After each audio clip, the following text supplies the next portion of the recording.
fatores, de elementos. Uma missionária sueca, de uma denominação norte-americana, em Belém do Pará, traduzindo hinos pentecostais de todo o mundo, que até hoje são cantados por milhões de brasileiros nas nossas periferias, perfeitamente aculturados e integrados à realidade mestiça do Brasil. Sem falar da própria palavra, gospel, que é do inglês arcaico, gospel, boa nova, tradução do grego, evangelium, que virou a nossa palavra, evangelho. Pô, mas será que mais de 100 anos depois da irmã Frida a gente ainda precisa recorrer à língua dos outros para explicar o protestantismo brasileiro? Nossa convidada tem a resposta, não é na ponta da língua, é na garganta, no gogó. Faz 50 anos ela começou a brasileirar o gospel e o country gospel com seu violão, seu vozeirão, misturando tudo com sertanejo, forró, pagode, sofrência.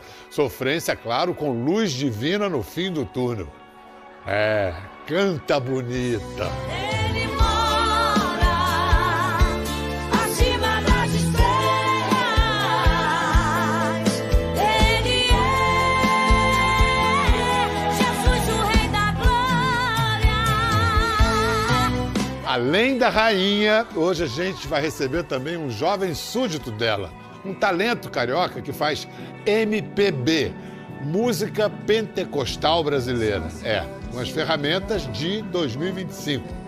Ele também estuda o assunto como cientista social. O trabalho de mestrado dele trata dos evangélicos nas rodas de samba do Rio. Então já deu para perceber o tamanho dos galhos, dos frutos, a profundidade das raízes. Vamos nessa, vamos fazer um mergulho no gospel. Aliás, que gospel que nada. Vamos fazer um mergulho na música evangélica pentecostal brasileira, a partir da vida e da obra de Shirley Carvalhais.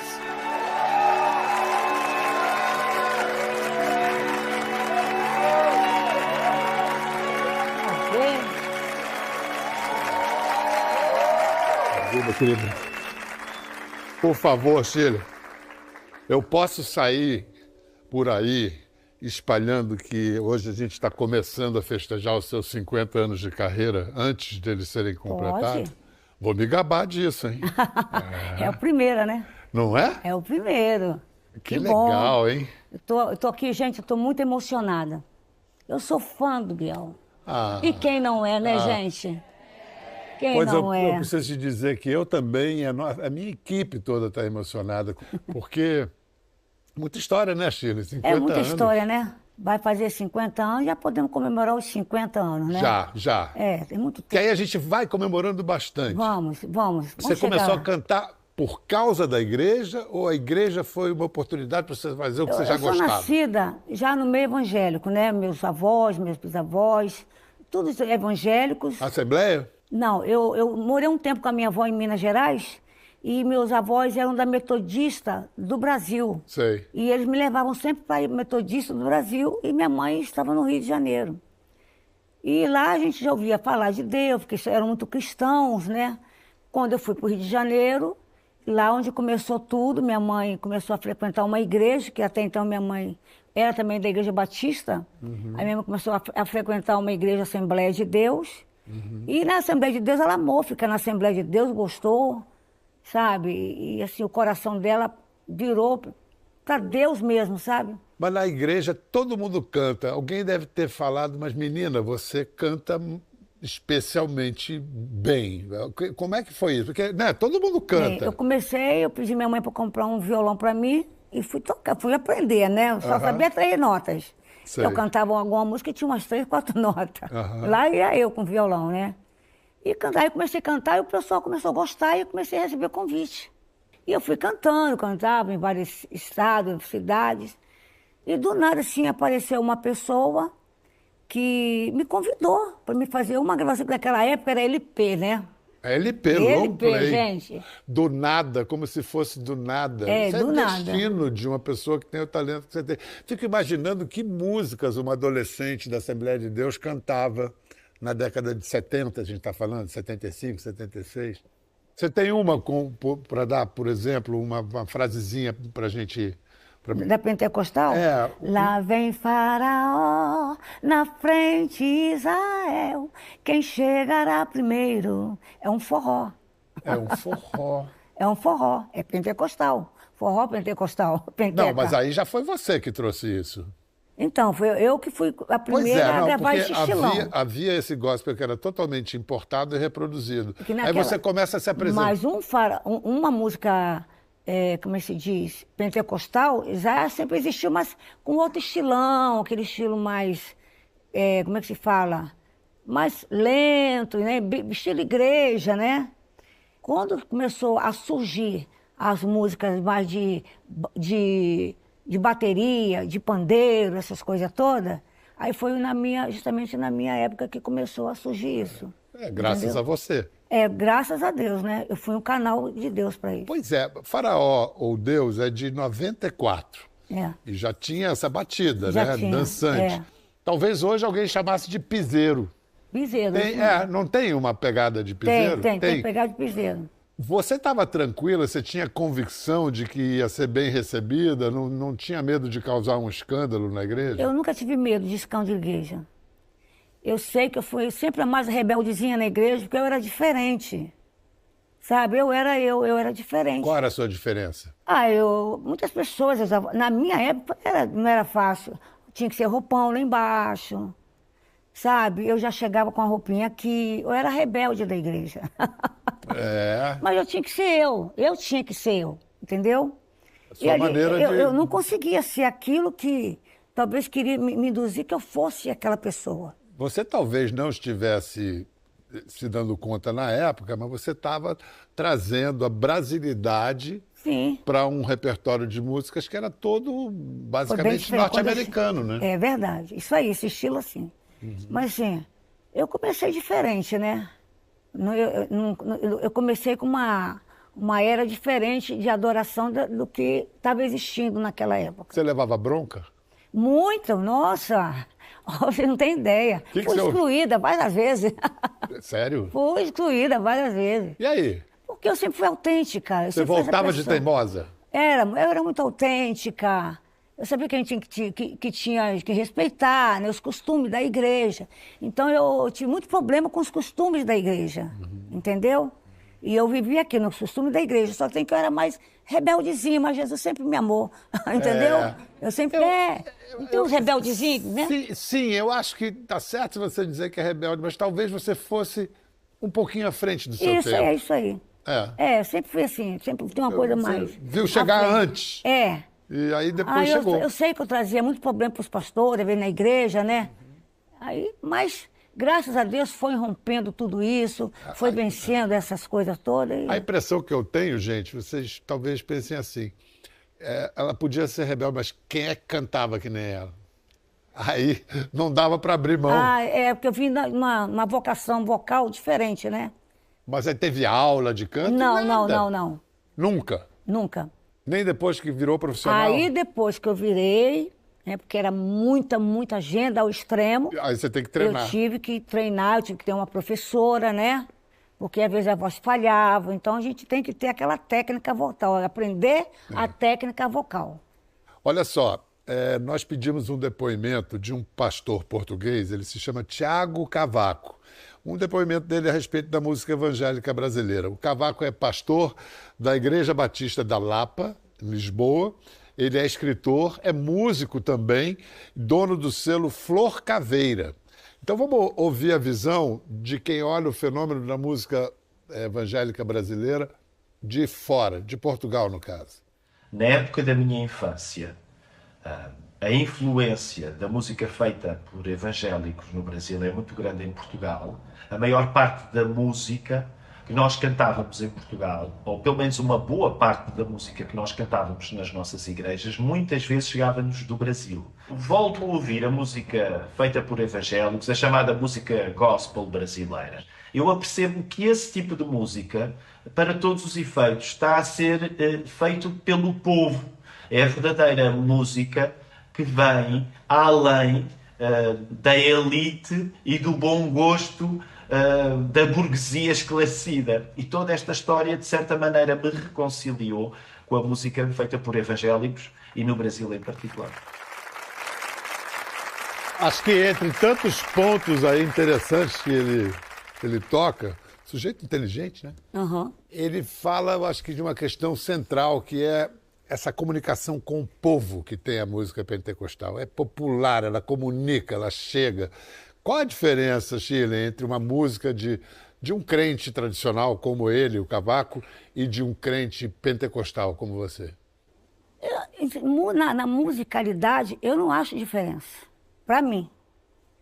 Tanto é que eu eu canto numa igreja batista, eu canto numa presbiteriana, né? Só que, assim, quando eu cantava nessas igrejas, eles pediam o pastor, gentilmente pediam, olha, você não canta, você pode cantar qualquer música, mas não canta a música que fala de batismo, Espírito Santo, não canta. A gente tem que respeitar, né? E eu sempre respeitei, porque cada um com a sua crença, cada um com sua forma de pensar. Mas será que a música pentecostal não tem algo mais enérgico? Parece que para descer mais o céu, desce mais o céu, sabe? Se sente mais a presença, sabe? No Brasil ganha... Eu acho que desde antes de vir para o Brasil tem uma coisa afro também, não tem? É assim, o estilo, né? É. Porque se você for lá na África, tem esse estilão, né? Da mesma dança, a dança que é a dança do Espírito Santo, aquela coisa toda que vem sobre a vida da gente, a presença do Espírito Santo de Deus. Então, assim, cada um já com essas igrejas mais assim, né? Mais elitizadas, assim, não existe essa coisa, a presença de dançar, não existe, né? E eles educadamente pedem pra gente, ó, você vai cantar, a gente ama você, eu sou seu fã assim mesmo. Mas dá uma filtrada para nós aqui. Não canta pentecostal, canta outras talvez músicas. seja porque as igrejas pentecostais, elas em geral estão presentes nas periferias, no interior, nos lugares onde a música representa uma superação Isso. mesmo daquela realidade. É né? verdade. Vem cá, então, a gente estava falando um pouco antes de você como uma mulher adiante do seu tempo. Você usava calça comprida quando isso era considerado pecado. Usava maquiagem. Naquela época era tudo pecado. Pintava o cabelo. Tudo pecado. Vem cá, deixou de ser pecado? Hã? Deixou de ser pecado? Eu fui a primeira Assembleia de Deus a pintar cabelo. Eu fui, como se diz, a rebelde. E trouxe problemas para você? Não, eu sempre fui uma pessoa muito, sabe? Fui excluída, mas eu não desisti. Eu continuei na mesma igreja, porque o meu objetivo não era... Eu não estava ali, não era por causa do pastor, se me excluísse ou não. Eu estava ali porque eu gostava de estar ali. Eu gostava. Independente da... Você não tinha medo de estar em pecado? Ah, de estar em pecado? É. Ah, sim, claro. Você né? falava que usar calça comprida era pecado, você usava. Mas para mim não Maquiar era pecado. Mas para mim não era pecado. Eles podiam falar, mas para mim, dentro de mim, eu não sentia que era pecado. Sabe, usar uma calça comprida, eu não sentia que era pecado. Eu vou pedir Então, são os costumes, né? Aham. Isso aí, para mim, isso é na área dos costumes, né? Eu vou pedir a opinião de mais alguém. Tá. Vamos incluir na conversa o líder da... Ele é o líder de música da Igreja Batista da Esperança, no Rio de Janeiro. É cantor, compositor, tem carreira própria. E ele, na dissertação de mestrado que fez em Ciências Sociais, ele tratou da presença de evangélicos nas rodas de samba do Rio de Janeiro. Arthur Martins. Oi, querido. Muito prazer. Arthur, eu acho que você estava ouvindo a nossa conversa. E esse negócio de coisa que era pecado e não é mais, usar calça, se maquiar, pintar. E as pobres mulheres fizeram isso e foram condenadas Aí pelo já pecado. era, né? Pois é. Aí já era, Como é né? que faz? Como é que faz? Era pecado ou nunca foi? Acho que, trazendo pra música, por exemplo, era pecado tocar pandeiro, era pecado Eu tava fazer falando, esse estilão coisa de pandeiro brasileira, era. era pecado. Mas e quem fez? E aí a gente tem que... Miriam vai pro inferno, irmã de Moisés, que Miriam tocou bateu o pandeiro, né? que tocou pandeiro É isso depois aí. do Atravessar povo o mar. passar o Mar Vermelho. Você que foi estudar essa presença do evangélica nas rodas de samba, que era quase anátema, era uma coisa assim... Por quê? Porque havia uma certa pureza importada num país absolutamente mestiço como o Brasil, que expressa aí isso na sua música.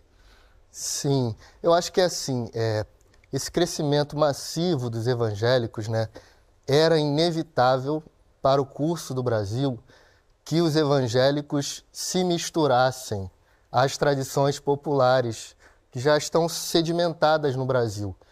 E aí do futebol, a gente tem exemplos de jogadores de futebol crentes ao samba, por exemplo, que são pessoas que se converteram, mas que não conseguem deixar de fazer samba, porque fazer samba é uma coisa tão natural, tão íntima deles, que eles precisam alterar o jeito que eles fazem samba. Fico imaginando assim, você primeiro chegar numa roda de samba e só ouvir. Só ouvir, todas as rodas de samba são samba, né? Tocam samba. Aí entra a imagem, para ver se uma é de evangélico, outra não. Não tem cerveja. Não tem cerveja. Que mais? As roupas são diferentes? Não tem a estátua de São Jorge. Não tem as ícones, guias, estátuas. as ícones. Uhum. Não tem palavrão. Não tem... o vestuário é comedido. Enfim, não pode roupa muito apertada. Então, tem essa questão moral que é importante para os evangélicos, que é... Bom, a gente continua fazendo samba, mas a gente tem uma nova vida. Então, a gente precisa fazer samba agora de um jeito diferente aqui. Então, o que é cantado, por exemplo, que é a grande diferença do chamado samba gospel, é totalmente distinto.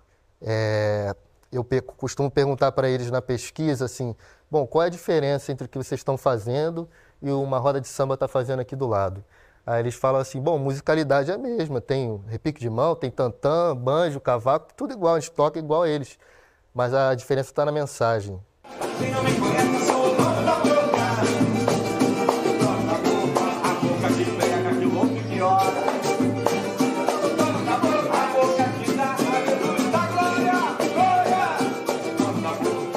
Então, se a diferença está no conteúdo, na mensagem, qualquer estilo musical pode ser um louvor, pode ser usado em louvor. Acredito que sim. Eu acredito que sim. Para falar das coisas de Deus, para... Sim. E aí eu acho que não só falar das coisas de Deus, mas falar um pouco da beleza da vida também. É verdade. Não só das coisas de Deus, mas das coisas boas Tem que há muita na música vida. boa que fala em que sobre Deus a vida. se manifesta. Em que Deus se manifesta também. É. Você e seu álbum com esse título bonito, Nos Braços do Amanhã, tem a influência pentecostal notável. Você tematiza isso na canção Labareda. Mas o teu som tem influências eletrônicas, umas coisas sofisticadas. Você canta baixinho. Se a cidade incendiar, oh, não venha me culpar. Não fui eu que ateei fogo na avenida. O que eu tento fazer é como é que a gente pode pegar essa tradição pentecostal que a Shirley lá atrás abriu o caminho para a gente e como é que a gente pode avançar esse caminho. Ela já cruzou o Mar Vermelho. E como é que a gente dá a entrada na Terra Prometida agora, usando a metáfora boa de Deus ao faraó. Então, como é que a gente hoje consegue pegar isso que ela já cantou, isso, as revoluções que Shirley e uma série de cantores já trouxeram e misturar com coisas do Brasil atual e também misturar com as tradições musicais brasileiras, tanto que já passaram, mas com o que está sendo feito hoje também. Então, no meu disco você tem influência do Baiana System, de inúmeros outros artistas que fazem música hoje no Brasil contemporâneo. Olha quanta coisa está acontecendo e eu acho que a mídia, nós que trabalhamos com comunicação, a gente está tendo dificuldade de explicar, porque é um fenômeno, primeiro, o crescimento extraordinário dos evangélicos. Segundo, o crescimento equivalente de suas manifestações artísticas e culturais, né? Mas aí a valorosa equipe do Conversa com Bial está tomando conta disso, está produzindo um documentário, uma série documentária dirigida pelo Ricardo Alexandre, pelo Dudu Levi, gente muito preparada para cuidar desse assunto. A série documental está em fase de produção, se chama Cantai ao Senhor, a história da música evangélica brasileira. E vocês vão ver em primeira mão uns trechinhos, uma chamada da série. Cantai ao Senhor um cântico novo. Talvez o grande diferencial entre o evangélico e o católico seja justamente esse enamoramento do crente para com o seu amado, que é Jesus. Distante de ti, Senhor, não posso viver. Seja ele tradicional, ou histórico, ou pentecostal, um culto sem música não existe. Entra na minha casa. Você tem que estar atento aos olhares, às emoções. O que a gente precisa promover nesse ambiente agora? Que tipo de atmosfera a gente quer criar? E qual música é apropriada para o culto e qual música não é? Qual música é apropriada para o consumo do cristão e qual não é? Vamos perguntar para Lutero o que é liturgia e o que é canto congregacional. Lutero vai dizer, é o canto do povo. A arte no culto ela é instrumental. Ela não existe como arte pela arte. Ela não existe como arte a ser apreciada só porque é bela. Ela existe em serviço de outra coisa. Não tem conservatório que o Estado abra que possa competir com esse celeiro de lugares para você tocar, ensaiar, aprender, instrumento, todas essas coisas você tem.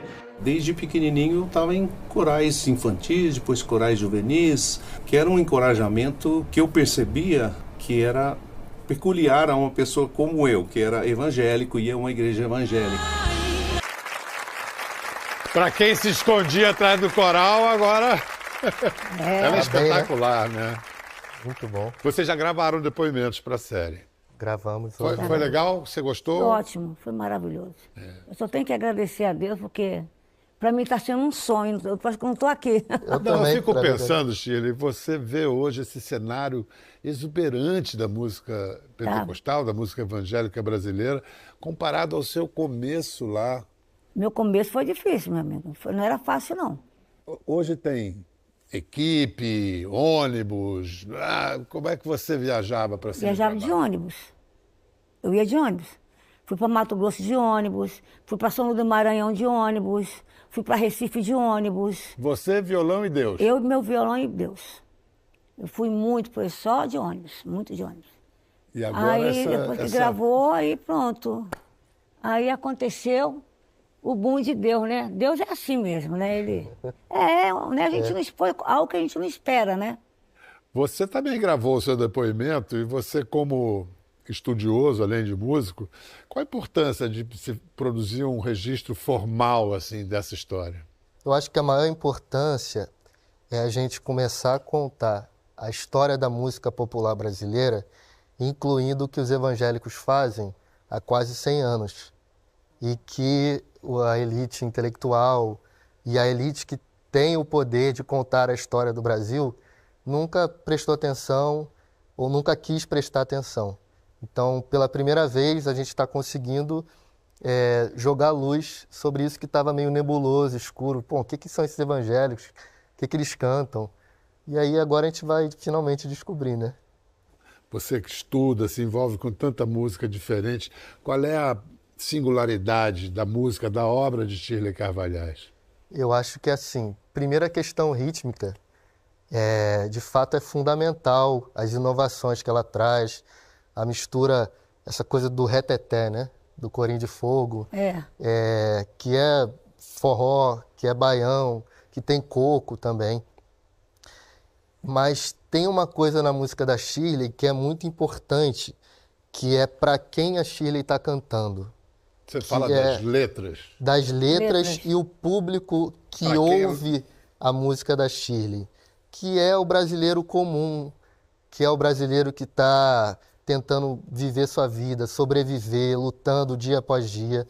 Então, por exemplo, a música da Shirley tem uma espécie de ferramenta que ela usa, que é sempre falar na segunda pessoa. Ela conversa com alguém. Sim. Tipo, você que está passando por isso, você que está sentindo aquilo, Deus tem algo para você. Então ela apresenta um problema e também a solução, que é Deus está olhando para o seu problema. Então é uma música que quem ouve como uma espécie de acalanto, de conforto. Tem alguém falando comigo. Tem alguém falando comigo. A Shirley canta para alguém, entendeu? Eu quero avisar que depois dos comerciais, a Shirley vai entrar em ação, vai cantar pra gente Vendavais, um clássico que seja evangélico, seja católico, seja ateu, todo mundo conhece essa música. O que pouca gente sabe é que a primeira pessoa a ser curada por essa música foi você mesmo? Foi eu mesmo. Conta essa história para nós. Eu estava numa depressão muito grande, eu entrei em depressão. E eu fiquei muito mal, fiquei muito depressiva mesmo. Fiquei dentro de um quarto escuro. Eu não tinha vontade de nada, não me alimentava. Aí um dia eu estava numa tristeza, aquela tristeza dentro de mim, na minha alma. Um dia eu tenho um amigo chamado Vanderlei Macedo, que ele compõe muito, né? Eu já gravei muita música do Vanderlei Macedo. Aí um dia eu estava muito mal assim, e o telefone tocou. E era de madrugada. Aí eu fui atender o telefone, atendi o telefone, era o Vanderlei Macedo. Aí ele ligou para mim e falou, Shirley, e estava chorando, que a presença de Deus, um ser lá no quarto dele, falou para ele que ele ia passar, que ele pegasse um violão, aí falou meu nome, ele falou meu nome. Shirley, eu estou aqui na saída, ele chorava muito. Ele está vindo aqui no meu coração uma música para você está bem? Eu não disse nem sim, não, eu fiquei calada, né? Aí foi quando ele começou a cantar essa música, Vendavais. Aí ele falou assim para mim, a paz de Deus está chegando para você agora. Aí ele falou assim, você acredita? Eu acredito. E ali em diante, eu me esforcei, me levantei, sabe? E acreditei naquelas coisas que eu ouvi ali naquela música ali, sabe? E você compartilhou essa energia curativa com o Brasil até todo. Hoje. Eu acho que isso diz muito sobre o que é isso que a gente está falando no programa da música pentecostal, né? Que tem a ênfase na cura, que tem a ênfase na ideia, na certeza, na verdade, de que Deus cura, de que Deus pode transformar a vida das pessoas, de que o Espírito Santo é capaz de fazer essas transformações na alma e no corpo das pessoas. A gente volta em instantes.